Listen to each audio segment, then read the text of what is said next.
நம்ம ரூஹு பிரியும் போது நிறைய பேருக்கு திக்ரு செய்ய வாய்ப்பு இருக்காது. அந்த உயிர் பறிக்கிற எடுக்கிற மலக்குகளை பார்ப்பார். ஒரு மலக்கு வர்றது இல்ல, ஒரு பெரிய ஜமாத்தே வருவாங்க மலக்குமார்கள், அவங்களை எல்லாம் பார்ப்பார். பார்க்கிற போது ஒரு வகையான அதிர்ச்சி.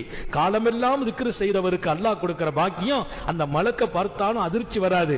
அந்த நேரத்திலும் இவர் நாவு திக்ரு செய்யும். திக்ரால் நாவு ஈரமா இருக்கும். அதுல இன்னொரு செய்தி எழுதுறாங்க, சக்கராத்துல தாகம் கடுமையா இருக்குமா, அப்படியே நாக்க தூக்கி காட்டுவார். நம்ம தண்ணிய கொடுத்தாலும் அது உள்ள இறங்காது. ஆனா தாகம் கடுமையா இருக்கும். நாக்கு வறண்டு போய் இருக்கும். நாக்க நீங்க பார்க்கலாம், காய்ந்து போய் இருக்கும்.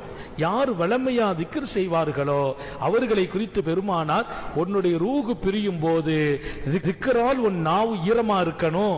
இதுக்கு ஒரு விளக்கம் எழுதுவாங்க, திக்ர் வளமையா செய்யறவர் சக்கராத்தின் தாகத்திலும் அவர் நாவு வறண்டு போகாது. அல்லாஹ் நம்ம எல்லாருக்கும் தௌபீக் செய்வானாக.